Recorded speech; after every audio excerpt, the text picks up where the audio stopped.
പഠിച്ചത് നമ്മൾ ഹജ്ജ് ചെയ്യാൻ ആഗ്രഹിച്ചു, പരിശുദ്ധ മക്കയിൽ നമ്മളെത്തി, ഒരു മാസക്കാലം നമ്മൾ ജീവിച്ചു അല്ലേ. ഒരുപാട് ഇബാദത്തുകൾ നമുക്ക് പറ്റുന്ന രൂപത്തിൽ നമ്മൾ അറിവ് വെച്ചിട്ട് നമ്മൾ ചെയ്തിട്ടുണ്ട്. അള്ളാഹു തആല കബൂൽ ചെയ്യുമാറാകട്ടെ.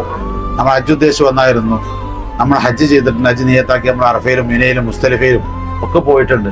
അള്ളാഹു തആല പരിപൂർണ്ണത്തിൽ കബൂൽ ചെയ്യട്ടെ. എന്തെങ്കിലും അപാകതകൾ നമ്മുടെ ഹജ്ജിൽ വന്നു പോയിട്ടുണ്ടെങ്കിൽ അള്ളാഹു തആല പുറത്തിരുമാറാകട്ടെ. നമ്മൾ മദീനയിലേക്ക് പോവാണ്, മുത്തറസൂലിന്റെ ചാരത്തേക്ക് പോവാണ്.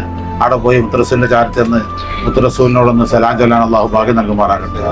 അസ്സലാത്തു വസ്സലാമു അലൈക യാ നബി അല്ലാഹ്, അസ്സലാത്തു വസ്സലാമു അലൈക യാ റസൂൽ അല്ലാഹ്, അസ്സലാത്തു വസ്സലാമു അലൈക യാ ഖൈറ ഖൽഖില്ലാ, അസ്സലാത്തു വസ്സലാമു അലൈക യാ റഹ്മത്തുൽ ആലമീൻ ഒക്കെ സലാം ചൊല്ലാൻ അള്ളാഹു ഭാഗ്യം നൽകട്ടെ. മുത്തറസൂലിന്റെ ചാരത്ത് അബൂബക്കർ സിദ്ദീഖ് റളിയല്ലാഹു അൻഹു ഉണ്ട്, ഉമർ ഇബ്നു ഖത്താബ് റളിയല്ലാഹു അൻഹു ഉണ്ട്. അവിടെയൊക്കെ സലാം ചൊല്ലാൻ അള്ളാഹു ഭാഗ്യം നൽകട്ടെ. അതിന്റെ മദീനയുടെ പള്ളിയിലെ തൊട്ട് ചാരത്താണ് ജന്നത്തുൽ ബഖീ ഉള്ളത്. അവിടെയാണ് ഫാത്തിമ ബീവിയും ഉസ്മാൻ റളിയല്ലാഹു അൻഹു ഉള്ളത്. നൂറുകണക്കിന് സഹാബിമാർ മരിച്ചടക്കുന്നുണ്ട്, 10,000-കണക്കിന് മുഅ്മിനീങ്ങൾ മരിച്ചടക്കുന്നുണ്ട്. ആ ജന്നത്തുൽ ബഖീ ഒന്ന് സിയാറത്ത് ചെയ്യാനും ആ മരണപ്പെട്ടു പോയ മരിച്ചടക്കുന്ന മുഅ്മിനീങ്ങളോടൊക്കെ ഒന്ന് സലാം ചൊല്ലാനും അള്ളാഹു ഭാഗ്യം നൽകട്ടെ. അതുപോലെ തന്നെ ഉഹദിൽ പോയി സയ്യിദന അൻസാർ റളിയല്ലാഹു അൻഹുവിന്റെ അടുത്ത് പോയി സിയാറത്ത് ചെയ്യണം, ബദറിൽ പോകണം. അതിനൊക്കെ അള്ളാഹു ഭാഗ്യം നൽകുമാറാകട്ടെ.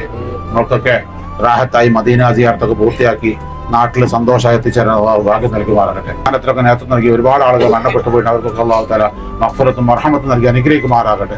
നാളെ അവരെയും നമ്മളെയൊക്കെ അവന്റെ ജന്നാത്തുൽ ഫിർദൗസിൽ അള്ളാഹു ഒരുമിച്ച് കൂട്ടുമാറാകട്ടെ. നമുക്കൊക്കെ ഹജ്ജ് അള്ളാഹു തആല ജീവിതത്തിൽ ഒരിക്കലാണ് ഫർളാക്കിയിട്ടുള്ളത്.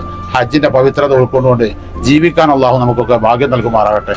മരിക്കുവോളം നമുക്ക് അള്ളാഹു തആല പൂർണ്ണ ആരോഗ്യം അള്ളാഹു പ്രദാനം ചെയ്യുമാറാകട്ടെ. നിങ്ങൾ വന്നാൾ മുതൽ ഇന്ന് വരെ സേവനം ചെയ്യുന്ന ഒരുപാട് സേവകരുണ്ട് അല്ലേ.